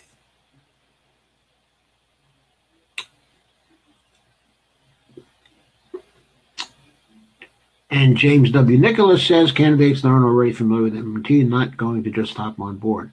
Follow-up is necessary. It takes work. Reasonable people will eventually get it. Yeah, I certainly agree. In fact, I think that's in part what we're about here. We, in terms of our comments and our posts and our questions for the candidates, we are follow-up, and we are important follow-up. We have to continue our efforts. So how is the tax collected used if it's not paying for government-funded services? The tax collected is used in the sense that it's drained out of the private sector when the Federal Reserve marks down the private accounts, which it does before it creates the new reserves in the Treasury spending account. So the answer is it's not really used. It's just destroyed by the Federal Reserve as part of its banking procedures. I know that's hard to grasp. By Warren Mosler, in his book, The Seven Deadly Innocent about Frauds, that tells about the experience somewhat had of going to the Treasury Department to pay the tax in person, their income tax in person, and to pay it in cash by using bills. And he points out that the person was thanked for his payment and sent on his way, whereby the IRS credited his account as paid and communicated that fact to the Federal Reserve, and then proceeded to destroy, to shred the cash money that had been collected. And it turns out that you can go to the Bureau of Engraving and Printing, and you can buy shredded tax money. You can actually buy it as a kind of souvenir. In other words, the tax money collected is never used. It's either shredded, or if it's in the form of reserves, the Federal Reserve simply marks down the private accounts and destroys the reserves in that way.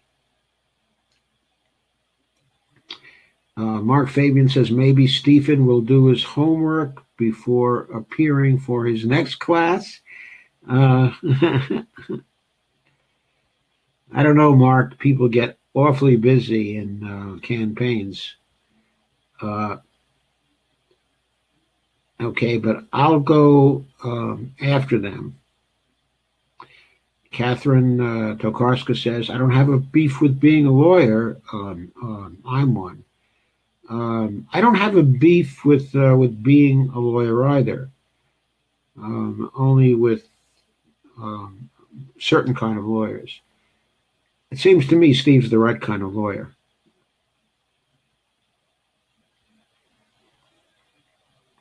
And Mark Fabian says, Stephen is still a tax to spend Democrat. Well, I'm not so sure that's so strong within him now. He kind of seemed to understand and not to want to argue about whether taxes are used for spending. He happened to seem to accept what I was saying at but face value with respect to that. Okay. So I wouldn't say he is confirmed as a tax to spend Democrat. Our problem is to get him confirmed as a never say the taxes are for spending type of Democrat. We have to get him not to reinforce the frame of the conservatives.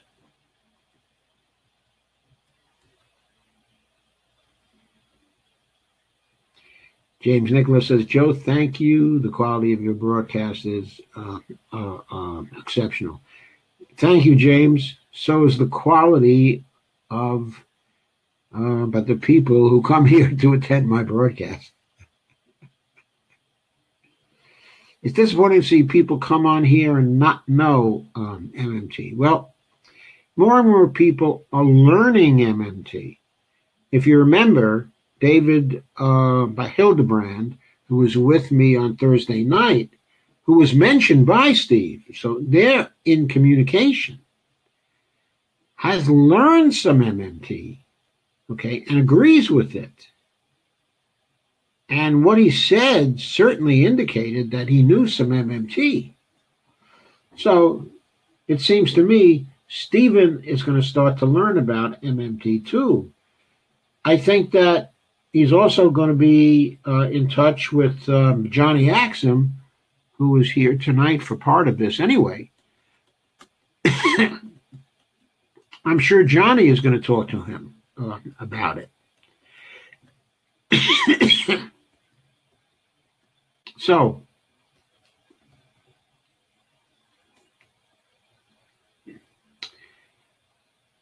and James again says, Joe is correct, Stephen. Ask Stephanie Kelton, Randy Ray, Warren Mosler, Fidel Kaboob, Bill Mitchell, Stephen Hale, Pavlina Chernyeva, Scott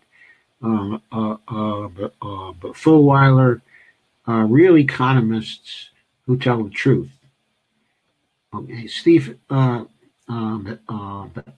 James, they are real economists, and they do all tell the truth. But it's also true that they don't all agree on every detail of things. And it would be wrong to depict them as agreeing, okay, on every detail. It's especially true when it comes to the politics of things.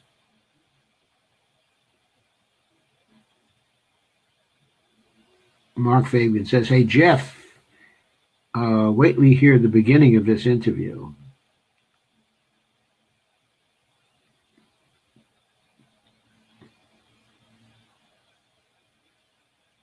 And Jeff says, Joe is right. If you want the job, we expect you to understand this. I know it can be a lot to get your head around, but that is the job. We can't afford to have people getting the job who don't understand the job. Been there, done that. Hate the t-shirt. Yeah, Jeff, I hate the t-shirt too. And Mark says, I suppose you can lead a horse to water, right? Yes, you can, but in the end, we, and I think this is going to befall to me, really do have to persuade him that we are telling him the right things about this. Barbara Wernick says, federal job guarantee, God, I love Joe. He is schooling and exposing this guy. Okay, well, thanks. I wasn't so interested in exposing him, okay, is wrong. I was interested in getting his views on things, what he really thought. And I was interested in schooling him, okay, or at least expressing the way that I saw things in no uncertain terms, and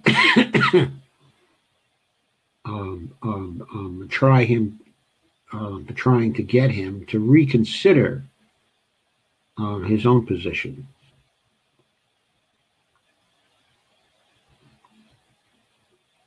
And Zohar points out, yeah, that's why we have a UBI as a supplement to the functional job guarantee.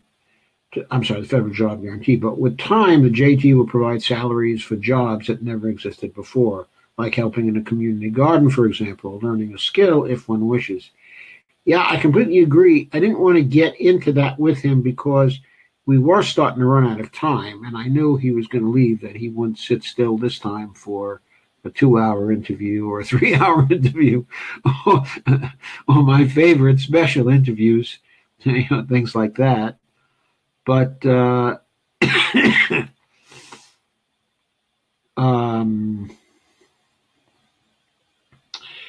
anyway,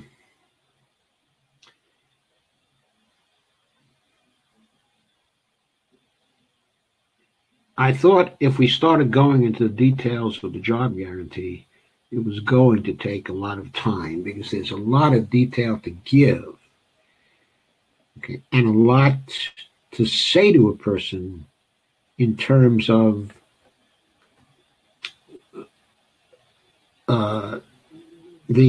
what I call the inner life of the job guarantee and why it would be so revolutionary in a helpful way to have it.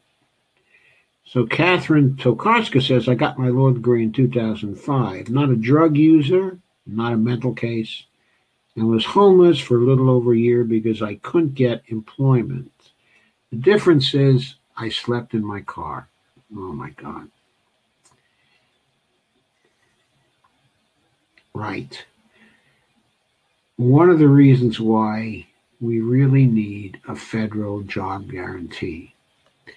And James says, homelessness is not only a matter of gentrification, it happens to tens of thousands of people who are not already on public assistance or unemployable. Stephen has too narrow a view on homelessness, but yes, gentrification is one dimension of the homelessness problem. I think that when Stephen answered the question on homelessness, he was thinking about his district in San Francisco and his understanding of what goes on in his district. And I think what he was saying was that he encounters a lot of people on the streets.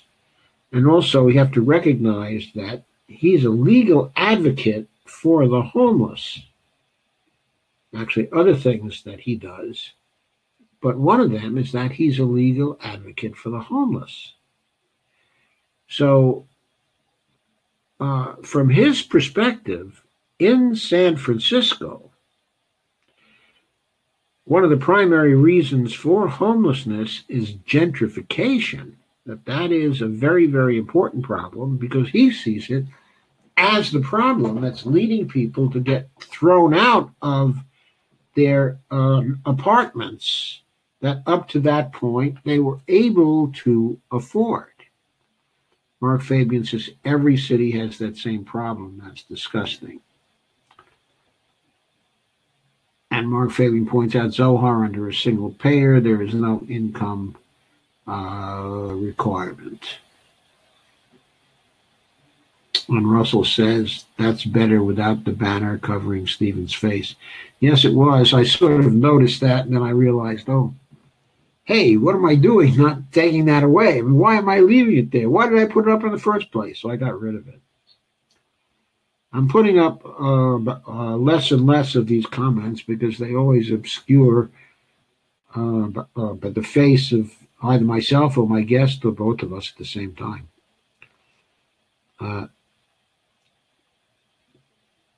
In single payer, under a certain income, you do not pay anything. Well, the payment aspects or taxing aspects of single payer, in my view, okay, are really open questions right now.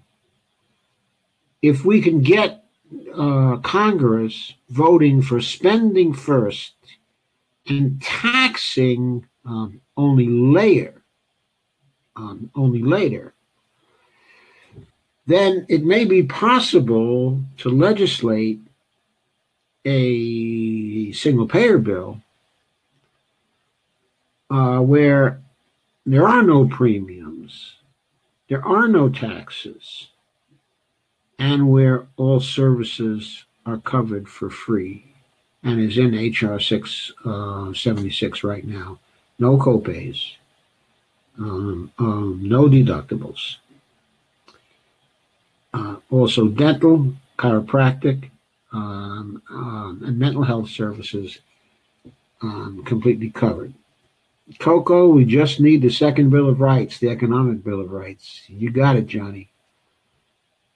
And he says, I actually have to update my CFA contract to include federal job guarantee and up the minimum to $20 an hour. Ask for 20, settle for 15, or you ask for 15 and get 12. Yeah, I completely agree. And a couple of other new things. Laugh out, really just more fire for my feet. Also more fire for your heart, Johnny. Housing is the most important factor.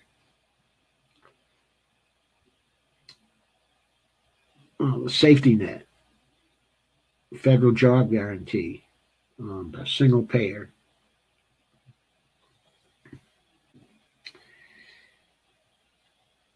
And Mark Fabian says, there are more homeless who do not have mental issues. Singling out the mentally ill, it seems to me to be a very right-wing response. Yes, it may be, but okay, very often what congressmen do, what people who run for Congress do is, like the rest of us, they talk from their own experience. He was talking from his experience in his district with a lot, okay, of homeless people.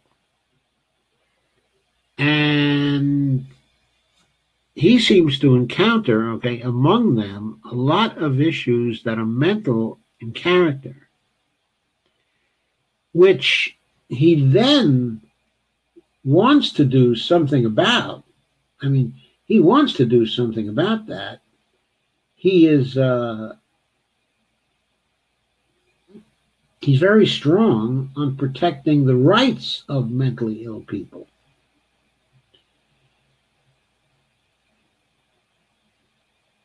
And very strong on the idea of decriminalizing mental illness. So I don't think he really comes at this from a right-wing point of view, but one thing he may not be taking into account is the power of change in a person's economic conditions to have an influence on the mental illness of that person. In other words, if the mentally ill, some of them anyway, can be addressed through a federal job guarantee program in a way that takes account of their mental illness when they begin the program, that might be a way of impacting their mental illness in a way that largely gets rid of its consequences on a day-to-day basis. So I think Steve is very much attuned to the intersectionality of a lot of his issues, but he may not be attuned to the intersectionality where full employment is involved, full employment at a living wage with good fringe benefits, and how important such a program can be for all kinds of related problems. But okay, I'm really glad that we have candidates like him who are thinking in terms of the intersectionality among the various issues. Now, I would like him to be a little less impressed by the complexity of the problems and a little more willing to tackle more progressive solutions that may solve a great part of them. Coco says, well, then don't run, Stephen. You clearly are stating you will not comply with your political promises. Well, okay, I'm not so sure, Coco.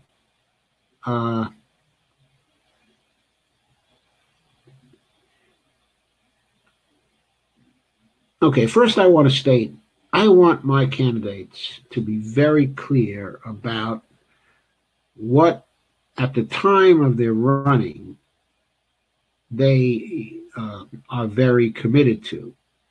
And I expect them to largely fulfill all their commitments. But we are not perfect, okay, and I am not perfect,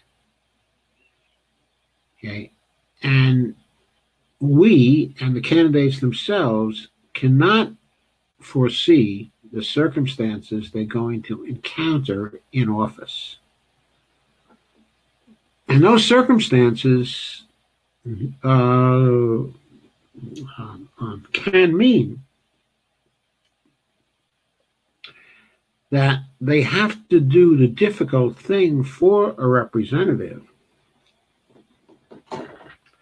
of going against one or two of the things that they've committed to.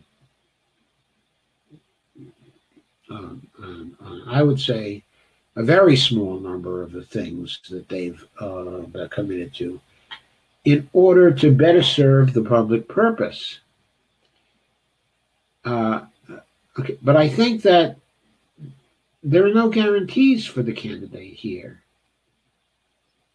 And there are no guarantees for the voters also. I think the candidates should sign agreements like the CFAR agreements. should put their promises in verbal form so people can better judge whether they fulfilled their political promises or not. So I hope that he signs the CFAR contract,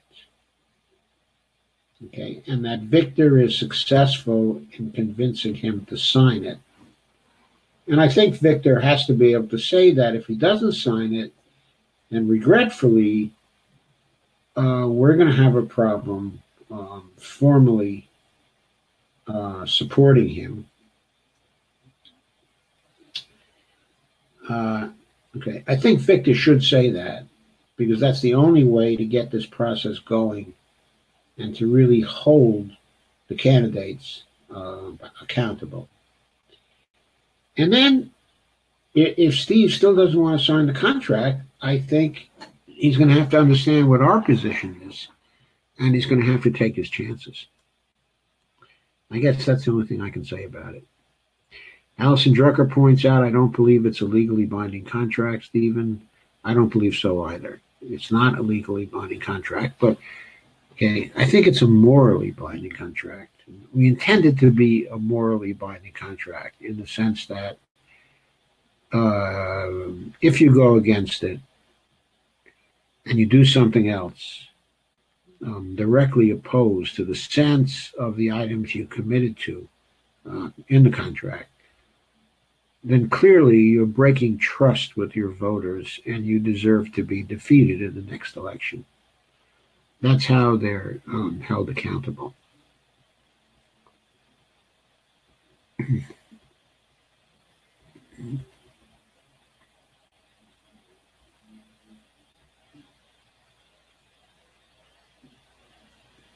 And James points out, okay, a good point, I think, that commitment to an agenda does not put you on the hook for it coming about, but it does put you on the hook to fight for that agenda with everything you have.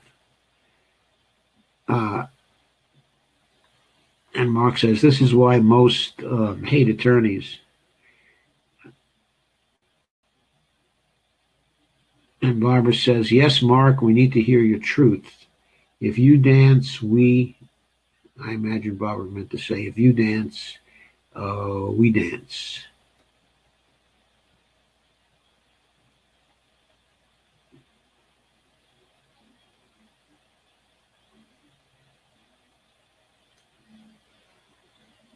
And Mark Fabian said, isn't that the point of running on a platform, to let the voters know for what you stand?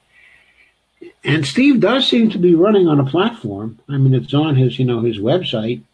You can tell what he's for when you read his prose on it. Okay, so he does seem to be saying where he stands. What he's also saying is that he cannot give any guarantees that he will stand there 3 months from the time he's elected, or 6 months from the time he's elected, or more than a year.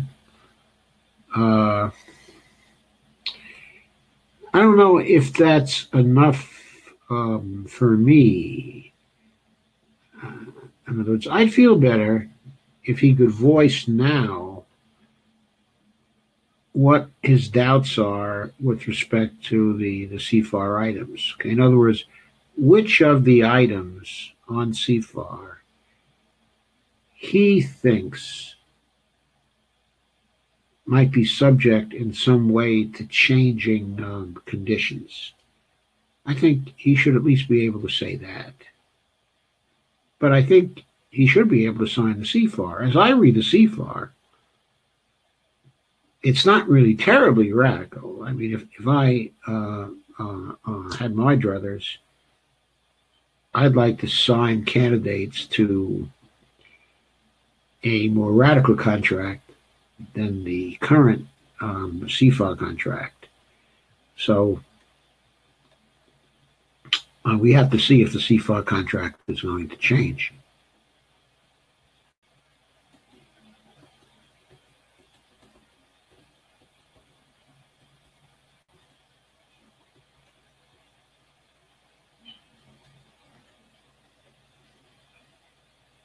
Catherine Tokarska, 1.5 T growing at 3,000 a second. We need to end this insanity. Well, it wouldn't be insanity if they spent the 1.5 T on, but I don't think they need to spend this. In Fidel's live stream today, he estimated that to fully employ the nearly 24 million people that he thinks we would be employing under a job guarantee. He calculated the cost of that at roughly $600 billion a year. I've been giving you figures that are somewhat similar in terms of, my estimates. I think that I put mine at $650 billion a year, and I said that if you added into basic income, things might go as high as $1 trillion. Okay, and also the basic income is not a universal basic income; it's just for the people we've talked about, the disabled people, and people who, for one reason or another, I just believe they cannot stand to work.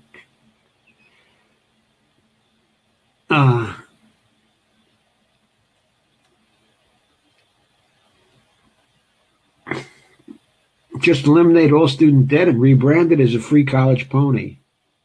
And Catherine Tokarska says, student loans are a scam. It's not forgiveness. I'm sorry, cancellation. There's nothing to forgive. They didn't do anything wrong. You bet they didn't do anything wrong. Actually, Catherine, it's a very good point. The language of forgiveness is itself the language of the oppressor here. I think the banks and the government have been the oppressors in this situation. I think they ought to cancel the debts now and pay reparations to people who have paid them in the past. That's what I was really proposing. There are reparations that are due people who spent 20 to 30 years repaying student debts because of the unconscionable interest rates and the penalties when they were forced to interrupt payments because they lost jobs or things like that. I mean, the government and the banks hit the people in unforgivable ways. This simply victimized people all over the country for the sake of the banks. And most recently, since the government owns 80% of the debt,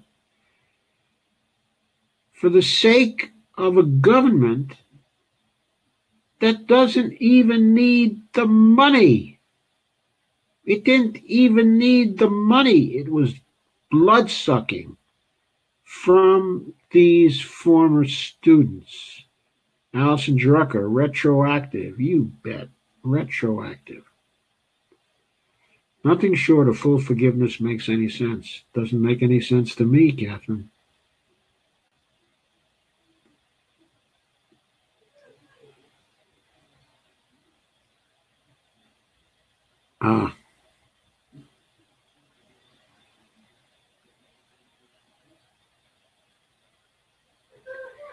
Those constant share it to team thingies make your writing mess up. I know. They make, they make mine mess up all the time. Yes, Stephen, that is the propaganda that keeps us accepting austerity, says Mark Fabian. If I can get MMT and understand its implications, anyone can. That's true, Mark, and certainly Steve Jaffe can. The problem is he needs to put in just a little time on it. It doesn't really take that much time. It doesn't take a whole lot of time to read Warren Moster's book and follow it up with Stephanie Kelton's key article on taxes and bonds not funding federal spending.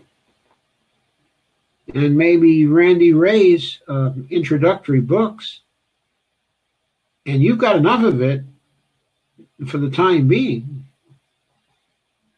If some congressional candidate will sit down for an afternoon or for a day and read the stuff and understand it, it's just not that hard for somebody who's a lawyer, and probably a good one, and who reads carefully and gets implications carefully, and who is analytical. Should be child's play to pick up the basics, okay, of MMT. Kathy Bassett says, I got it when someone said it's an accounting operation. Deficit on the federal side equals surplus in the non-government center. Easy peasy. You got it. Mark says, I am not nearly as knowledgeable as Dr. J. I doubt if many are. I was an activist in the 60s. So was I, Mark. So was I. But I am just an old something. I can't see that on my screen. It's wiped off for some reason. I can't understand it. Maybe saying, I am just an old, maybe rock. Phys ed, environmental education, not poli-sci, okay, or economics. Well, environmental education was pretty challenging, wasn't it? I mean, maybe phys ed was pretty challenging too, but maybe not in the same way. And James says, household, states, and businesses are currency users. They must acquire the currency before they spend. The federal government is the currency issuer. It creates the currency, yes. And Kathy says, oops, I spoke so soon. He wants to learn. Mark says, I appreciate the kudos, gang, but I am just a grunt who is looking forward to the past 3 decades that only MMT was able to answer. Well, Mark, you are one of our most valuable players. You really are. Carmen says, Mark Fabian, I can see you being a senator. You're super knowledgeable, on the same level as Dr. J, at least. Well, thank you, Carmen. I appreciate seeing candidates reject the notion that pay-go only applies to progressive policies and ideas. So many great things to watch on Facebook today, trying to catch up. Mr. Jaffe should check out Dr. Kaboob's excellent presentation from earlier.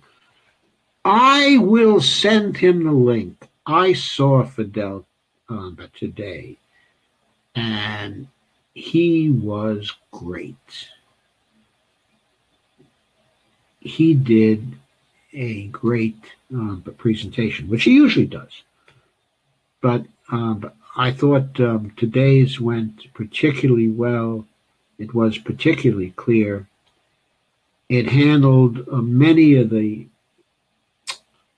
critical issues that arise with the job guarantee, and gave people a good understanding of the kinds of things to expect from a job guarantee. It was a great presentation.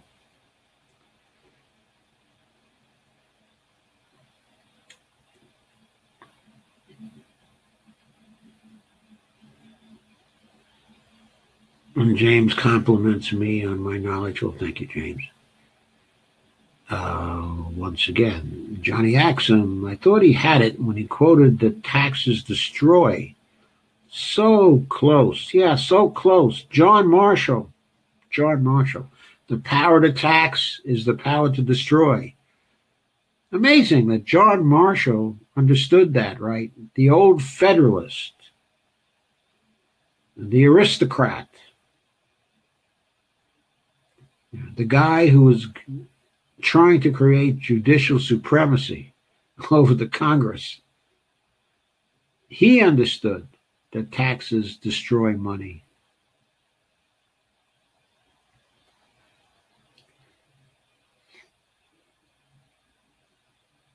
It just needs a little education on MMT. Federal taxes do not fund spending.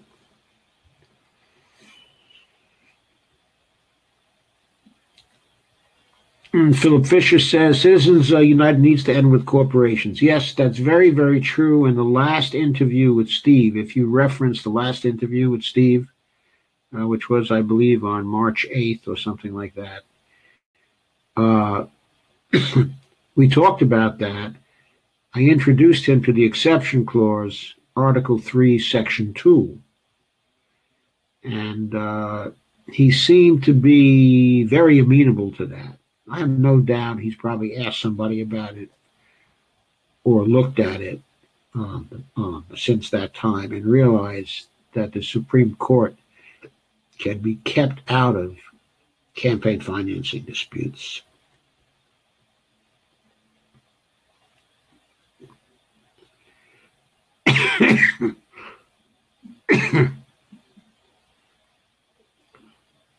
So, how would those taxes from the wealthy be used to pay for your other planks? Admiral Akbar says it's a trap. It is. And John asks, now Joe's going to get him. So why is a progressive tax rate more equitable? Well, if you enforce it and don't have any loopholes,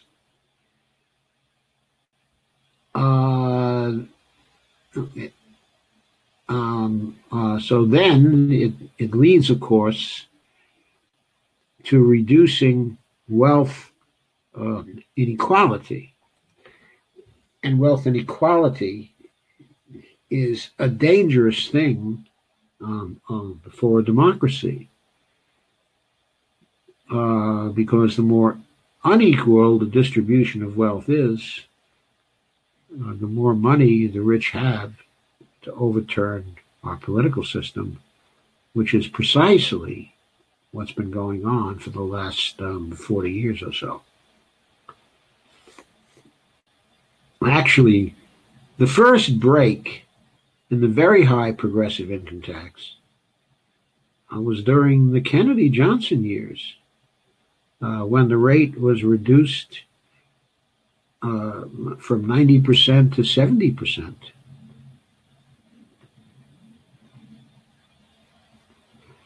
I've always wondered whether John Kennedy did not have some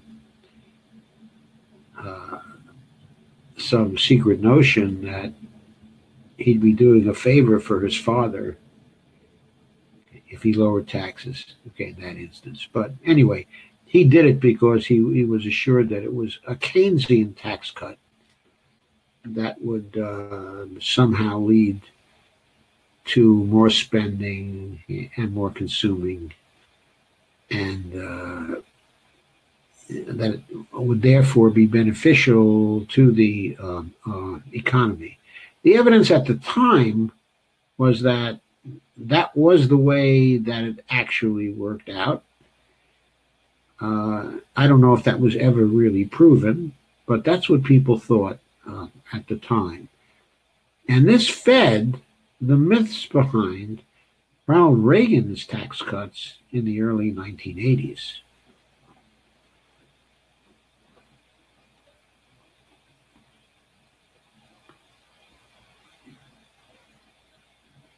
Mindy says $60 an hour. I'm not sure for what, but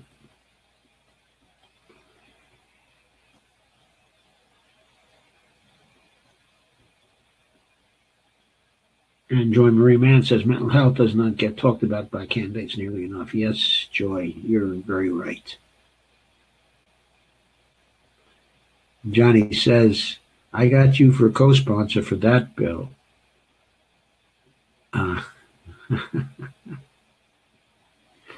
Johnny's looking for co-sponsors, looking for people that he can run with. Okay, everybody, I think it's my time to go. I've been here for 2.5 hours now. I haven't looked up recently to see how many people are still hanging in there. I don't actually know at this point. There may not be anybody listening to me any longer.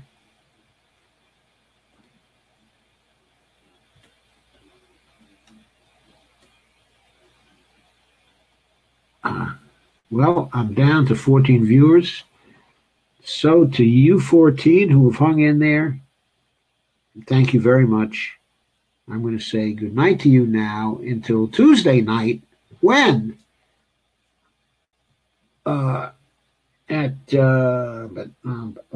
Tuesday night, when do I have this scheduled for? Let's see. I think it's, well, okay. Anyway, Johnny Axum is coming back for a second interview on Tuesday night at 8 p.m. Eastern Time on that night. And we'll probably be going then for about an hour and 15 minutes, because at 9:30 there will be the CFAR live stream, okay, at that time. And so I always like to end about at least 15 minutes before that, so people have a chance for a little break before they sign into the CFAR live stream.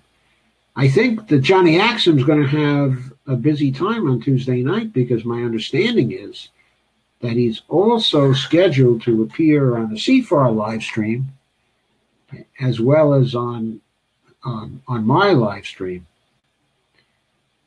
from 8 to 9:15. So everybody, once again, good night, and I'll see you Tuesday. Okay. Also, before I go, I keep forgetting to do this. It's very important. Okay, Real Progressives has a Patreon account. Okay.